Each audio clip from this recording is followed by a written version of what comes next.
Noches, mi nombre es Jorge Mateo y soy gestor cultural y el programador de los ciclos de cine de la Biblioteca Nacional del Perú. En esta presente sesión continuamos en el Cineforum con una selección del valioso material documental que presenta DocuPerú. DocuPerú es una de las productoras audiovisuales más importantes del país, que está a la vanguardia en la realización de procesos y productos documentales como herramientas de expresión, empoderamiento y de democratización de la comunicación. El fin de semana pasado hemos podido visualizar 4 cortometrajes y un mediometraje documental, los cuales fueron Almendras, Santuario, Mariateta, Good News y Espinar se levanta. En estos se presentan diversas situaciones de conflicto político-social reciente, vividos por poblaciones marginadas e invisibilizadas. Además, se discute y revela a partir de la figura de algunos personajes algunos conceptos concernientes a ciudadanía y sociedad inclusiva, temas necesarios para reivindicar dentro de la esfera mediática. El día de hoy contamos con la presencia de Walter Manrique, asesor de proyectos de DocuPerú, y esperamos que se pueda conectar también otro amigo acá de esta productora, el realizador Vidal Merma, si nos está escuchando y puede entrar en este enlace, en el enlace del Zoom. Entonces, bienvenido a participar en cualquier momento en esta entrevista. Bueno, ahora daremos la invitación formal de Walter. Comentaremos primero que él es director, productor y editor de obras de ficción y documental. Entre ellas tenemos el largometraje Mercado y el TikTok de Ale, con el cual ganó el concurso nacional de cortometrajes. Él es abogado y asesor legal en producciones cinematográficas, además de ser miembro y asesor documental de la Asociación DocuPerú. Tuvo mención honrosa del Premio Nacional de Juventud de 2019 y fue representante de Perú en el voluntariado de la Alianza del Pacífico en Bogotá como asesor audiovisual. Bueno, Walter, bienvenido al Cineforum de la Biblioteca Nacional. ¿Cómo estás? Buenas noches. Buenas noches, Jorge. Bien, bien, contento. Gracias por la invitación. Gracias a la Biblioteca Nacional del Perú por dedicarnos estas tres muestras, las que hemos intentado resumir cerca de los más de 300 documentales que tenemos, ¿no? Estamos próximos a cumplir 20 años como organización. Son muchas las historias que se han contado.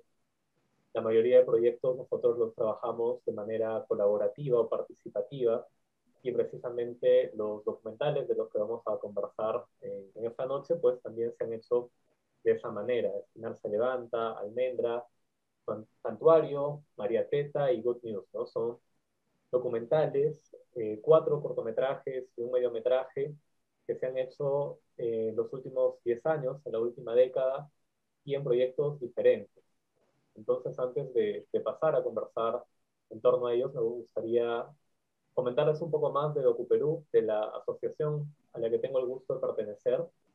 Somos todos documentalistas, hombres y mujeres, somos una organización sin fines de lucro y a través del trabajo audiovisual buscamos promover la democratización, el empoderamiento de las comunidades y sobre todo la visibilización de aquellas problemáticas y también de las poblaciones que han sido marginadas o invisibilizadas durante muchos años, incluso por nuestro propio Estado. Nosotros trabajamos en torno a 3 ejes: la incidencia, la educación y la producción. Y dentro de los proyectos que trabajamos en estas 3 líneas están el otro documental, Mochila Documental, Caravana y La Residencia, la RESI. Y precisamente en estos espacios es en los que han surgido cada uno de los documentales. Seguro ya cuando pasemos a conversar en torno a cada uno de ellos podré detallarles más acerca de los proyectos, ¿no?, que han abrigado estos documentales que han podido ver gracias a la invitación de la Biblioteca Nacional. Muchas gracias, Walter. Antes empezar, quisiera tener una consulta así contigo con respecto pues a que tú eres de formación abogado, ¿no? De profesión, ¿no? Y entras a este mundo audiovisual. ¿Cómo así entra este, cómo entras a este mundo pues del audiovisual? Si nos puedes comentar. Bueno, a mí siempre me gustó el arte y particularmente el cine me enamoró en el 2016. Yo era todavía estudiante universitario de la carrera de Derecho y trabajaba como actor. Y dentro de uno de los trabajos a los que me llamaron, conocí un espacio que me gustó mucho, quise contar su historia, también con la finalidad de valorarlo, ¿no? De ponerlo nuevamente en palestra y que aquí en Arequipa, porque yo soy arequipeño, pues podamos reconocernos, sentirnos orgullosos del Mercado San Camilo, que es este espacio que me motivó a hacer un video que terminó siendo un largometraje documental, mi primer largometraje. Y pues en ese proceso me enamoré del quehacer y descubrí en el audiovisual, en el cine, en el documental, herramientas muy poderosas para analizarnos como sociedad, para identificarnos como poblaciones diversas y también pues para trabajar, para hacer ciudadanía. Y precisamente pues yo cuando conocí Perú también me enamoré de la organización porque apuntamos hacia lo mismo, ¿no? Tenemos la misma visión de hacer ciudadanía. Muchas veces decimos que los documentales que hacemos, si bien son productos audiovisuales que buscamos trabajar de una manera técnica, limpia, cuidadosa, terminan siendo excusas para hacer algo que nos mueve más, ¿no? Que es hacer ciudadanía. Trabajamos con muchas poblaciones que nunca han tenido acceso al cine, que cuando llegamos pues no conocen una cámara, que son simplemente juguetes, ¿no? Que van a descubrir con nosotros, pero que tienen historias que contar, tienen problemáticas que necesitan ser atendidas por nuestro Estado, pues lo único que nosotros hacemos es darles juguetes, darles herramientas para que ellos puedan contar las propias historias que ya son suyas. Y eso buscamos. Buscamos que el cine sea democrático, que el cine sea una herramienta y que sobre todo podamos trabajar cosas más importantes, ¿no? Cosas que trascienden el arte como la ciudadanía, conseguir ser una sociedad más democrática, más igualitaria, integrarnos más y para eso, para conseguir la integración, consideramos que es fundamental conocernos. Así que por eso también buscamos contar todas estas historias que a veces no vemos en los medios hegemónicos, ¿no? Me gusta esta denominación que tanto José como tú hablan de lo cinematográfico como lúdico, ¿no? Los juguetes, que son los equipos, eh, juguetes pues que al contrario de lo que sería un, ah, un juguete para un niño. El niño lo trata como sea, ¿no? No hay- pero para poder utilizarlos hay que tener una cierta pauta, ¿no? Para saber cómo utilizar la luz, cómo utilizar la cámara, qué planos escoger, ¿no? Qué música tiene que acompañarla, quienes tienen que participar, como en el caso de la ficción o también el documental, los actores, ¿no? El argumento. Entonces son elementos pues que son juguetes, en el sentido, me imagino pues que también hay cierto, a pesar de que los temas son bastante serios, lo que se tratan, pues se lleva de esta manera a realización, ¿no? Porque en todo caso, si no fuera eh, divertido este oficio, entonces, ¿para qué hacerlo? ¿Qué es lo que piensas al respecto? Mira, yo creo que no es una coincidencia, ¿no? Que en inglés, que en francés, actuar sea jugar, ¿no? Play the role, jouer le rôle.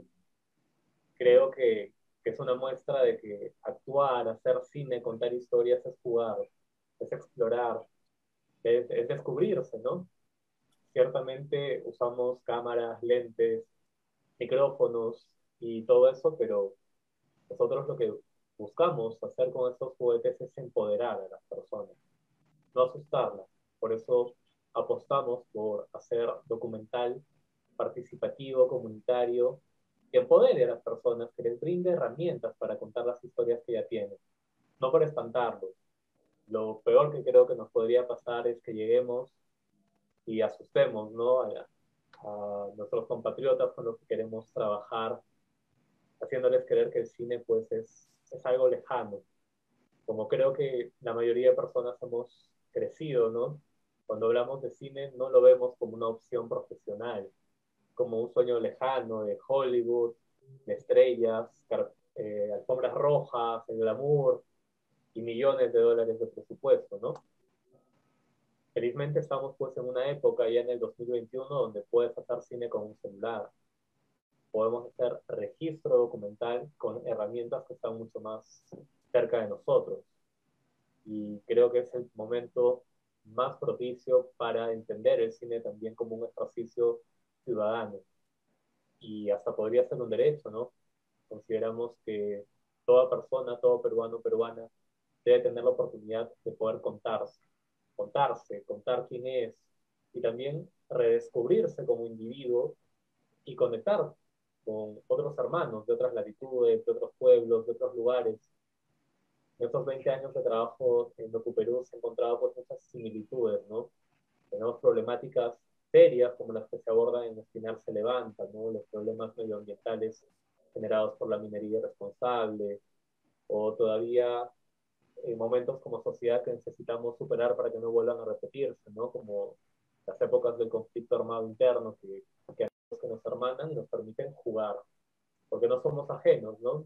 Nuestro director en DocuPerú es José Balado, es puertorriqueño, tú dirías, uy, gringo, no tiene nada que ver con nuestra realidad, pero en el fondo las problemáticas que nos mueven son cercanas. Al final trabajamos con humanidad en DocuPerú. Historias hemos contado de todo tipo, pero en el trasfondo siempre hay un sentido humano, y eso es a lo que apuntamos. Efectivamente, ese sentido humano pues, que tienen en su obra como en conjunto, pues hemos visto ya dos sesiones, una que ha sido documentando un país en video, ¿no? Y este presente, pues, que trata sobre el tema de territorios, luchas y agendas. A ver si nos puedes comentar cómo es la, cuáles son los territorios, luchas y agenda de DocuPerú, por favor. Sí, claro. Creo que para responder esta pregunta va a ser interesante conocer también los procesos que nosotros seguimos en los diferentes proyectos que realizamos.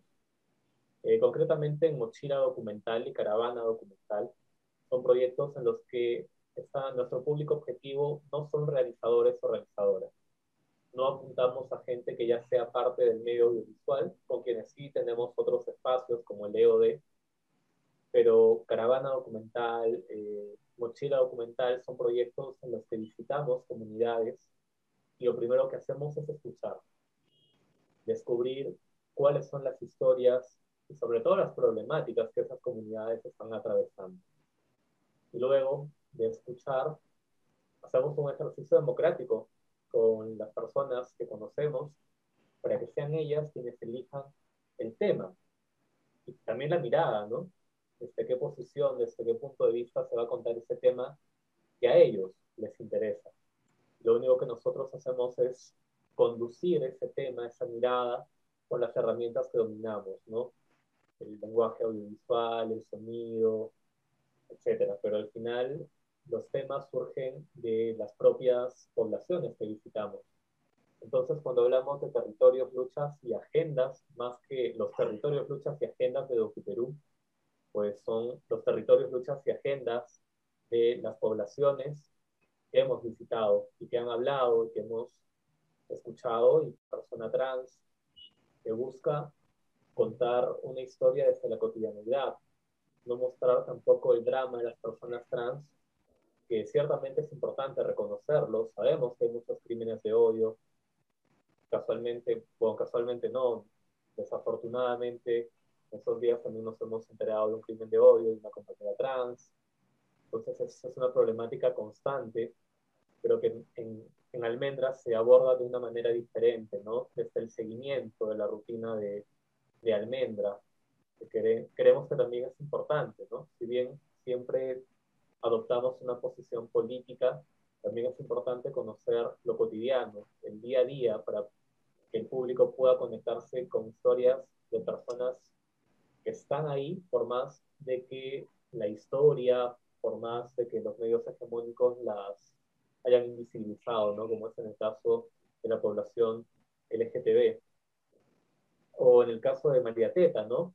La presencia de una mujer que surge pues en los 80 con toda la movida subterránea y el punk muy agresivo, que como en el propio documental menciona, aparenta ser muy progre, ¿no? Como que va en contra de todo el sistema, pero en el fondo también termina siendo bastante machista.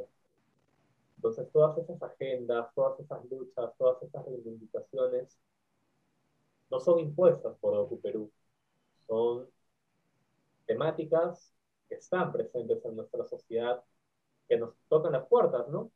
Como en el caso de María Teta, por ejemplo, este proyecto se hizo en el EOD del 2018.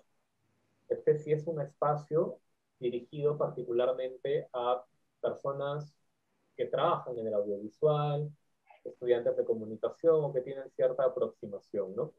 Porque incluso hemos tenido contadores, ingenieros, personas de cualquier profesión, pero que se meten al taller con la finalidad de descubrir un nuevo lenguaje.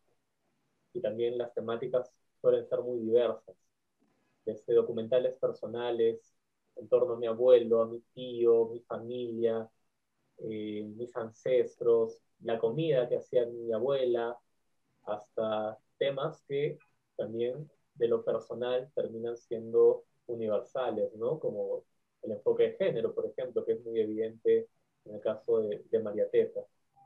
Y pues así es como han ido surgiendo los territorios, las luchas y las agendas en estos cerca ya de 20 años en Docuperú, de lo que la propia población nos cuenta, ¿no? De lo que brota de nuestro propio territorio. Correcto. Podemos conversar quizá de los documentales que hemos visto, que tú has estado comentando sobre estos.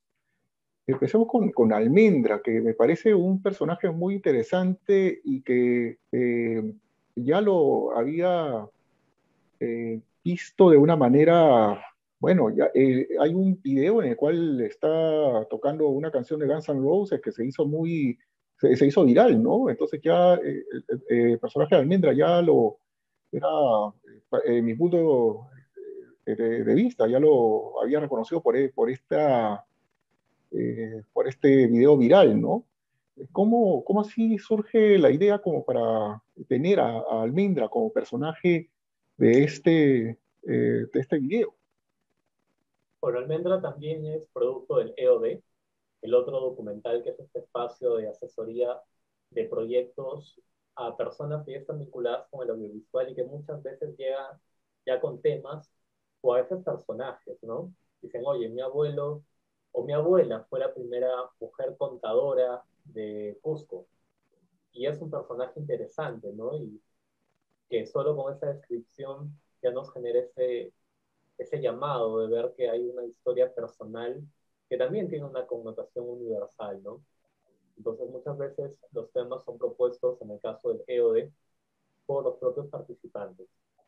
Y en este caso en concreto, pues, algo que me gusta mucho del documental Almendra es cómo se aborda la vida cotidiana de una persona trans, de una mujer trans, haciendo mucho énfasis en que por ser una mujer trans no deja de ser una persona, no deja de desayunar, de tener acciones cotidianas, de ser una persona súper virtuosa para la música, de trabajar, de dar clases, y eso es interesante, porque no es un enfoque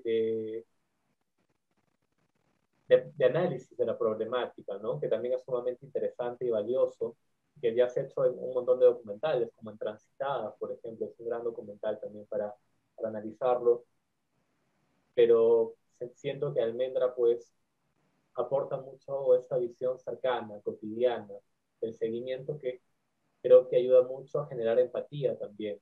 A ver un personaje como cualquier otro personaje cotidiano con el que te puedes conectar por la música, por ejemplo, ¿no?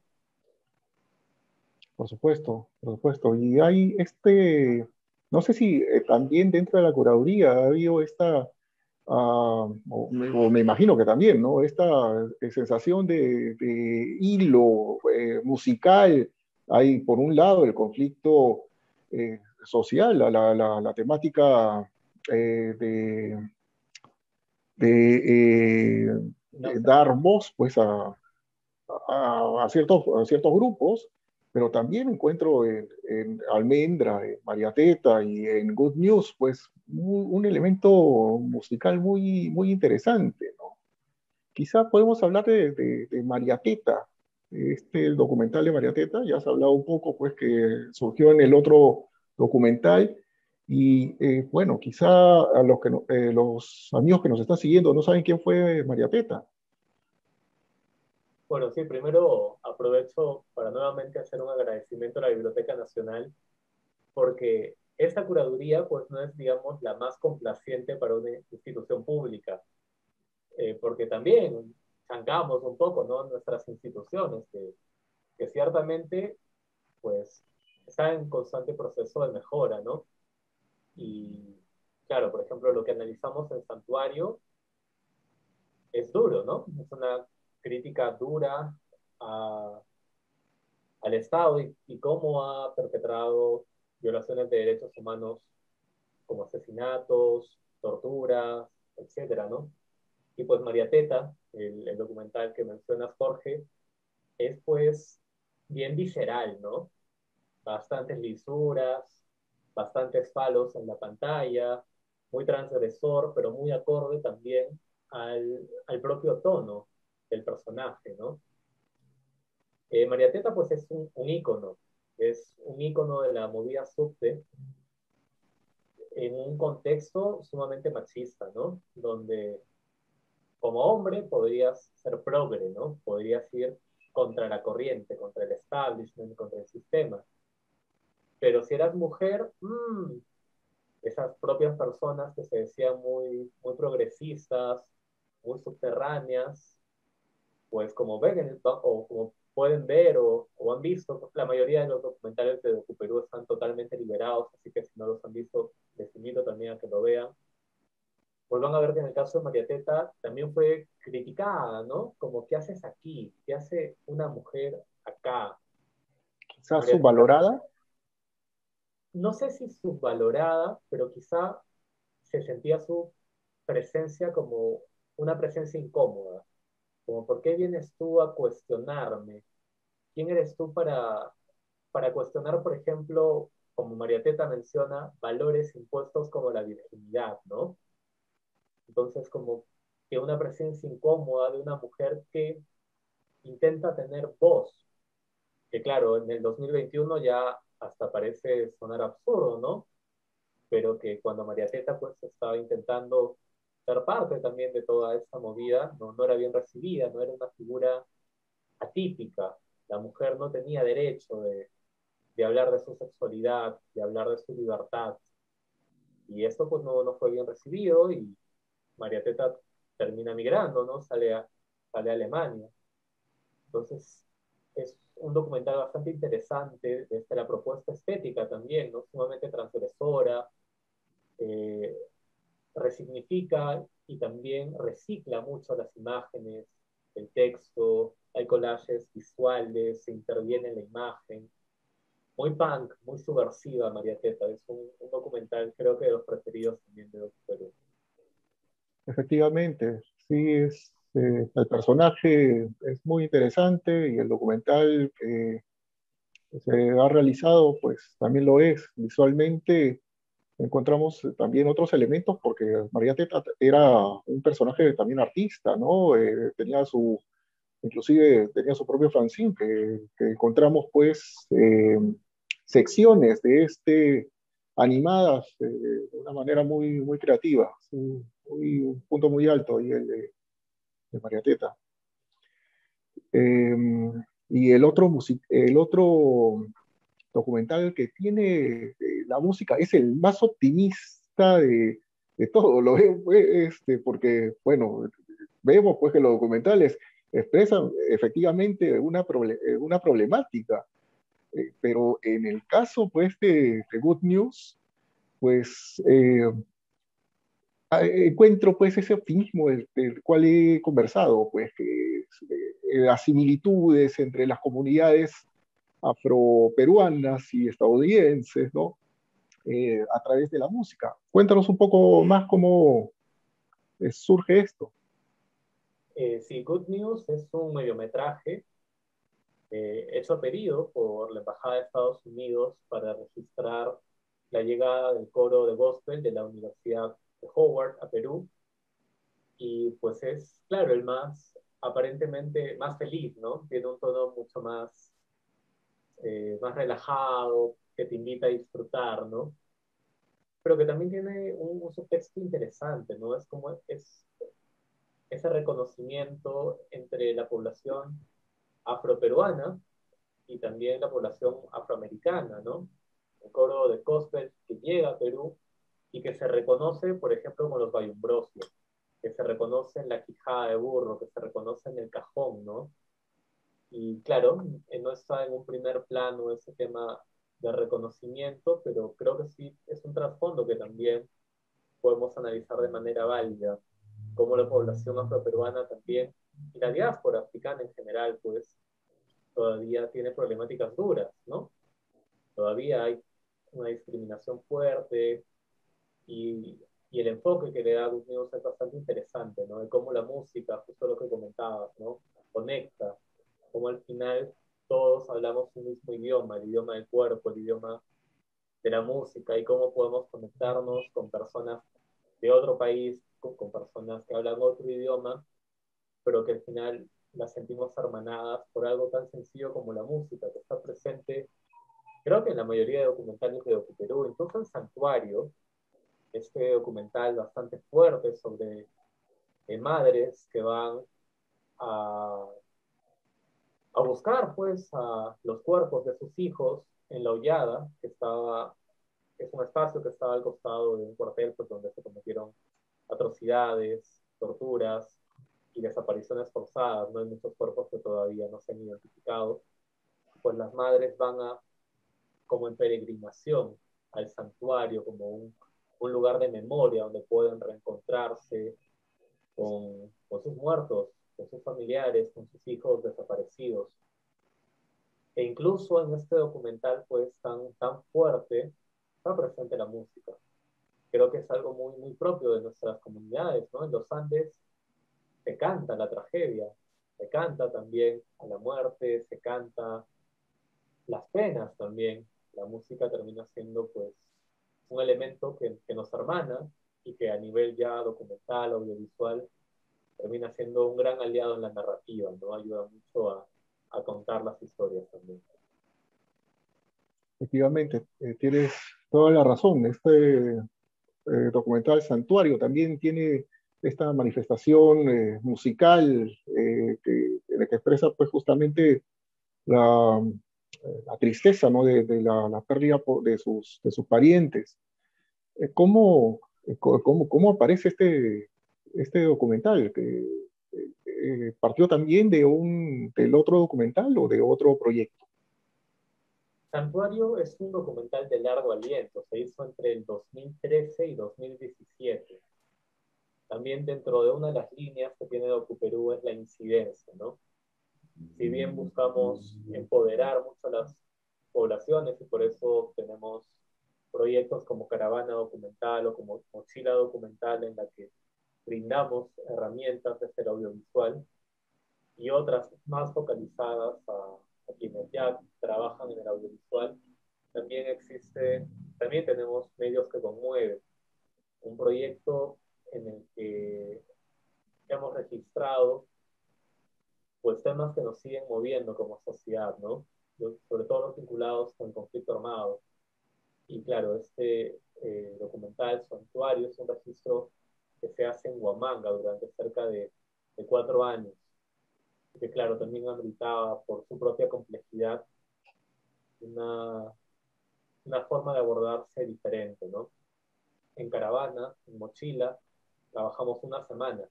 Llegamos a un lugar, escuchamos a las comunidades, identificamos cuáles son estos temas que quieren ellos mismos contar y pues hacemos una introducción del documental, les enseñamos a usar los juguetes y la misma semana ya los estamos grabando, los editamos en cuestión de horas y la semana cierra con una proyección en la propia comunidad, que nos parece muy importante, ¿no?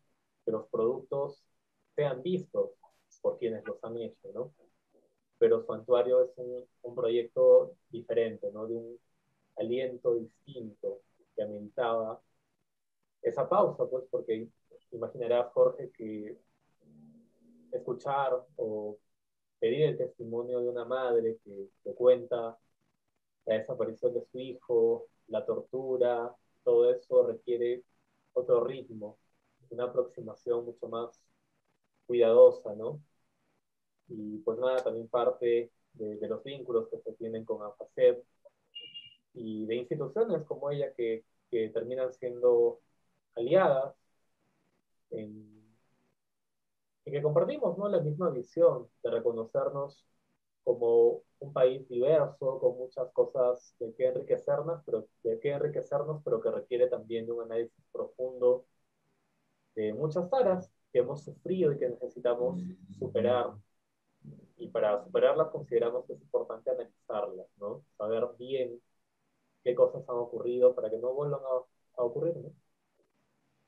Por supuesto, hay, como has dicho hace un momento, hay quizá una temática recurrente, pero es necesaria, siempre pues para evitar caer en estos momentos tan tristes, lamentables de nuestra historia, también en nuestra historia reciente.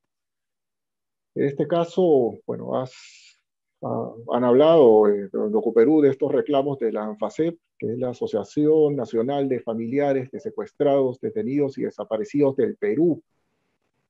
Eh, entiendo que en su mayoría pues son pobladoras de Ayacucho, o quizá tú nos puedes comentar quiénes conforman esta asociación. Sí, en su mayoría son madres, con un coraje increíble, con una labor que nos inspira, que nos motiva, pues porque son años de lucha y de una lucha que no es nada sencilla, ¿no? De por sí, una desaparición forzada es un crimen terrible. El no saber dónde está tu hijo, pues es una tortura también. Y creemos también que es un derecho de toda la persona poder tener o darle sepultura a su familiar bajo las creencias que tenga, ¿no? Precisamente el motivo por el que se llama Santuario este documental es porque es el nombre que las propias madres le pusieron. Es más conocido como La Hollada, ¿no? Pero ellas lo llaman santuario porque lo tratan como tal, como un santuario, como un lugar de peregrinación y como un lugar en el que ejercen la memoria también, un lugar de, de encuentro con esos seres con los que no se pudieron despedir, ¿no? Es también un documental bastante emblemático de Docuperú y que, como tú dices, podría ser visto como una temática recurrente, ¿no? A veces nos preguntan, ¿no? Pero ¿por qué otra vez abordar ese tema? ¿Por qué no dar vuelta a la página? Si bien a nivel de Docuperú, pues es un tema que sí hemos abordado bastante, sentimos que como ciudadanía, como país, es un tema que quizá aún no se ha votado, ¿no? No sé cuántas personas habrán ido a visitar el lugar de la memoria, ¿no? El solo hecho de que ya esté en Lima imposibilita a que gran parte del país pueda acceder a él. De hecho, en Ayacucho, ya hace unos años, se está trabajando para hacer realidad el santuario, ¿no? Ya como un espacio, no solo donde vayan las madres a reencontrarse con sus seres queridos, con sus hijos, ¿no? Sino que también sea un espacio de memoria, donde cualquier peruano o peruana pueda ir a descubrir su historia, a conectarse y, pues aprender un poco más de lo que hemos vivido para que no vuelva a ocurrir. Cierto. Por escenas el documental es estremecedor, ¿no? La mujer que recibe unos huesos y no logra identificar si es de su hijo o si es de su pareja. Eh, Solamente reconoce pues la ropa pues que le es entregada después. Am, y ahí también destaco pues esta resemantización, ¿no? Del espacio, ¿no? Un espacio que ha sido de tortura, un espacio en el que ha habido tanto sufrimiento, como esta asociación, estas madres, estas mujeres valientes, como lo ha dicho hace un momento, pues quiere convertirlo en un espacio de reflexión, de memoria, de un santuario.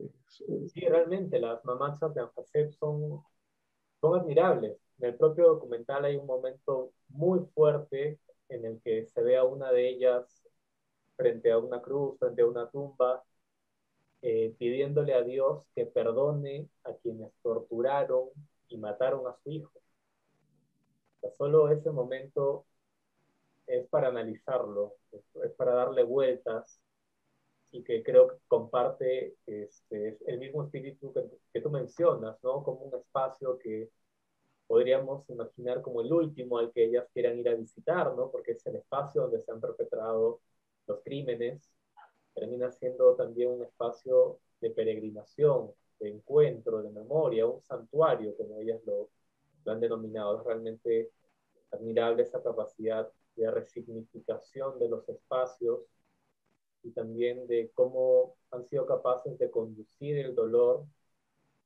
hacia un florecer, ¿no? De cómo el espacio no quieren dejárselo a quienes han perpetrado los crímenes, sino más bien hacerlo suyo como un espacio en donde puedan conectarse con sus hijos, con sus seres queridos. y bueno, nos toca comentar sobre este último documental que hemos visto, que me parece que nuestro amigo Vidal no, Merlo. Vidal no ha podido conectarse.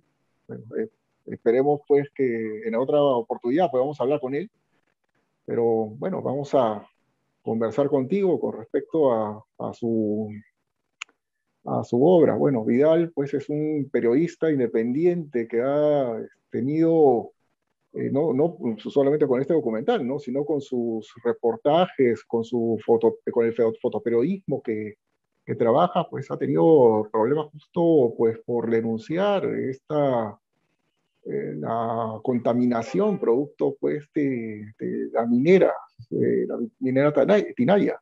Coméntanos por favor sobre este documental, cómo surge, cómo eh, parte la idea para, para producirlo. Bueno, Espinar se levanta es un documental del 2005 que surge en el marco del proyecto Mochila Documental. Mochila es bastante similar a Caravana, visitamos una comunidad, pero tenemos como público objetivo a líderes de pueblos, de comunidades, que ya tienen una agenda. No, ahí nadie va a decirles, oye, preocúpate por tu medio ambiente, ¿no? Porque es la natural respuesta a la problemática que viven. Y los liderazgos ya existen. Entonces lo que se hace con el estilo documental es dotar de estas herramientas comunicativas para visibilizar las problemáticas. Y en concreto, pues en Espinar se levanta, es muy evidente el tema de la criminalización de la protesta, ¿no?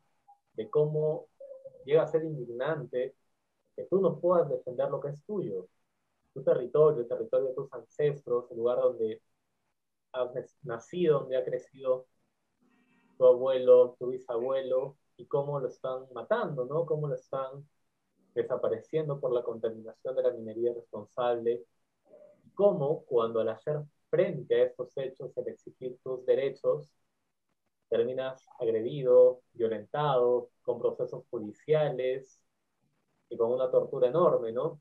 Realmente también es admirable la labor que realiza nuestro compañero Vidal Merma, pues como has comentado Jorge, Son varios los problemas a los que se enfrentan los líderes ambientales, ¿no? Que llegan incluso a la muerte, ¿no? Creo que no es una novedad saber que aquí en Honduras, en ya varias partes de Latinoamérica, son frecuentes los asesinatos de líderes indígenas, de pobladores que buscan defender sus territorios, ¿no? Y pues Espinar se levanta es un registro de ese momento, un momento en el que una comunidad envenenada, porque como se ve en el propio documental, hay evidencia médica de los metales que tienen en sus cuerpos, decide hacerle frente y se levanta, ¿no? Y pues fue así como se llegó a ese documental, a través de la propia agenda política que ya tenía Espinar, que no era ajena, ¿no? Es un conflicto social conocido, vigente, y que evidencia solo uno de los muchos casos en los que las personas que salen a hacer frente o que salen en defensa de sus territorios, de su vida, de su salud, de su pueblo, pues terminan como los personajes del documental, ¿no? Con procesos judiciales que ni siquiera respetan las garantías judiciales básicas, ¿no? Como que el proceso se siga la propia jurisdicción de donde reside el acusado, ¿no? Entonces es un documental con un corte bastante más político, que emplea bastante material de archivo, y en el que se puede percibir mucho la propia visión del director, ¿no? Un periodista, un fotoperiodista que tiene acceso al material de archivo y pues que nadie ha venido a pedirle que cuente esa historia, ¿no? Vidal sigue trabajando en esta temática. Y bueno, pasan los años y persisten todavía los casos de las denuncias de contaminación, la falta del reconocimiento, indemnización por parte de las empresas mineras, del Estado, múltiples conflictos, ¿no? que surgen en estas comunidades quechuas. A tu parecer, ¿qué cambio podemos obtener mediante el producto audiovisual como el presente? Uf, ¿qué no podemos obtener? Por favor, a ver. Bien, el cine y el audiovisual no van a cambiar el mundo, sí son herramientas poderosísimas. Desde un enfoque, creo que ayuda a que la ciudadanía que no esté familiarizada o que no vive en carne propia esta problemática, le preste un enfoque diferente. Tampoco es nuevo saber que los medios hegemónicos pues dan una mirada muy parcializada de lo que les interesa, pues porque al final obedecen a intereses económicos y lo que se cubre es la visión que le interesa al poder económico grande de la minera. Entonces, es frecuente también que como población creamos que las personas que salen a protestar son extremistas, no tienen razón, no quieren el desarrollo o que no están defendiendo su vida, que solo tienen intereses económicos y que buscan paralizar el desarrollo simplemente porque esperan una coima por lo bajo o porque solo tienen intereses económicos, ¿no? Entonces el documental, el audiovisual, nos permite, en primer lugar, como ciudadanía, ver qué es lo que realmente está pasando. En segundo lugar, pues es una herramienta política. Todas las políticas públicas parten de una necesidad. Los derechos, lamentablemente, no han sido regalados. Si bien los derechos no se crean, su reconocimiento parte de un reclamo, parte de una necesidad de una comunidad que exige su cumplimiento. El derecho a la consulta previa ya existe. En el convenio 169 de la OIT ya está reconocido, ya debería de implementarse, pero todavía no se está efectuando al nivel que debería hacerse, ¿no? En el caso de Perú, pues la cantidad de pueblos indígenas que tenemos son, son varios y tienen el derecho a ser consultados y no de la manera que al Estado se le ocurra o muchas veces a la manera en que a la minera le convenga, ¿no? Sino bajo los propios usos y costumbres de cada pueblo indígena. Y pese a eso, pese a la ya existencia de un reconocimiento internacional, de un marco jurídico claro, que ha sido numerosas veces también reiterado por la Corte Interamericana, seguimos teniendo la mayor cantidad de conflictos socioambientales. La mayoría de conflictos sociales que tiene nuestro país parten en torno al conflicto entre la minería y el medio ambiente, que nosotros no consideramos que sean incompatibles, al menos yo, desde mi postura personal, no considero que sean incompatibles, más aún en un país minero, pero sí es absolutamente necesario tener una minería responsable. Y por responsabilidad todavía estamos a un paso, o nos faltan muchos pasos por delante, ¿no? Estamos en un punto en el que la minería irresponsable mata, contamina, asesina, desaparece. Entonces, es evidente que estas problemáticas necesitan ser vistas por las autoridades y creo que este espacio es una muestra, ¿no? Que la Biblioteca Nacional del Perú en sus 200 años esté permitiendo que se aborden estas problemáticas, se cuenten estas historias, a veces incómodas para las propias instituciones, y es una muestra de la importancia que tiene el documental, sobre todo en un país donde los medios hegemónicos cuentan solo una parte de nuestro país. Y claro, somos mucho más que Lima, somos mucho más que las películas de comedia, que es importante que nos entretengan, pero el cine, el documental también tiene muchas otras funciones para explotar y para disfrutar. Y una de ellas es reconocernos a nuestra diversidad, a nuestra problemática y reconocer también todo lo que nos queda por trabajar como sociedad. Muy cierto, muy cierto.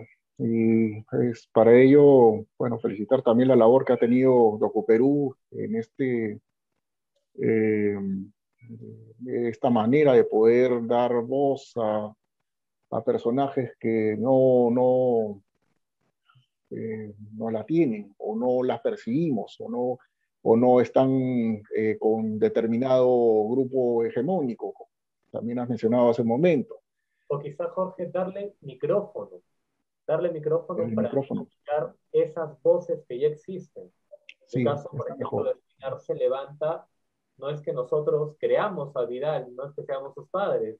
Vidal, nuestro compañero, llevaba años con estas luchas, pero su voz pues era muchas veces apagada por intereses económicos y muchas veces también de las propias instituciones. Por eso es que insistimos tanto en la importancia de ver los procesos que desarrollamos en DocuPerú como procesos de empoderamiento, brindar herramientas para las personas que ya tienen su propia agenda, ya tienen su propia necesidad y tienen su voz, pero que puede ser amplificada, ¿no? Así que de verdad que es sumamente valioso que la Biblioteca Nacional pues también sea un espacio para amplificar esas voces. Encantados ahí de poder participar también con esto, estos reclamos, estos pedidos de la población. Queríamos también preguntarte al respecto de tu participación en DocuPerú, ¿no? Tú eres el asesor legal y también de proyectos, ¿no? Entonces, cuéntanos un poco intervienes dentro de la este, eh, producción y exhibición de estos de documentales como los que hemos visto. Bien, en DocuPerú somos una organización de hombres y mujeres documentalistas, lo que nos mueve es el cine, pero claro, en ya cerca de 2 décadas también hemos tenido que aprender a trabajar con las instituciones, también para saber cómo financiar nuestros proyectos, ¿no? Y dentro de las propias necesidades de toda organización surge cierto organigrama, ¿no? Y hacer cine también implica trabajar con derechos de autor, con licencias, con permisos, hacer un proceso de curaduría, precisamente con el objetivo de apuntar a que los productos y procesos con los que trabajamos tengan un alcance mayor. Y para eso, pues es importante sanear los derechos de autor, ver los contratos, los derechos de imagen, también ser muy cuidadosos con cuando trabajamos con menores de edad. También en pandemia brindamos un taller con un albergue en Lima que acoge a niñas que han sufrido violencia, que son menores de edad, ¿no? Entonces, trabajar estos temas o denuncias como las de medio ambiente u otras requieren una visión también legal, jurídica que nos resguarde. Entonces yo soy quien asume esas tareas, pero a la par no dejo de ser documentalista, ¿no? Que es lo que más me apasiona, lo que más me gusta, lo que más disfruto. Y pues ya en los proyectos como los del EOD, que durante la pandemia se han hecho de manera online, participo también como asesor documental, ¿no? Desde la parte técnica, narrativa, de cómo contar las historias. Interesante. Sobre todo, pues, tú partes de un mundo de leyes y normativas y pasas a este mundo en el que más bien la comunicación es por imágenes, ¿no? Me parece súper interesante tu participación, tu caso, en todo sentido. Bueno, terminamos esta sesión de hoy día. Te agradezco tu presencia y bueno, todavía queda una sesión adicional el próximo martes 28 en la misma hora. Ah, bueno, los invitamos también a visualizar de manera virtual este fin de semana. Bueno, realmente están ya libres, pero también pueden aprovechar este fin de semana para ver los documentales de los cuales comentaremos, de los cuales hablaremos el próximo martes, que se llaman Silencio post ruido, ese primero, El gran viaje, Takeara, Aquí se rompió una taza, La situación, Cenando flores y La dudosa calma del mar. Perdón, Jorge, Eh, es la situación del clítoris en Cochabamba, es el nombre completo del documental. Mil disculpas. Nosotros lo vamos a arreglar. Listo. Y la temática de la cual se conversará es memoria, subjetividades y cotidiano. Gracias, Walter, por tu presencia y a todos los amigos que nos han seguido hoy. Sí, Jorge, muchas gracias por la invitación, gracias a la Biblioteca Nacional del Perú por este espacio y pues gracias también por la labor que están realizando para difundir todas estas miradas que forman parte de nuestro álbum País. Gracias a ustedes. Buenas noches. Hasta una próxima oportunidad. Gracias.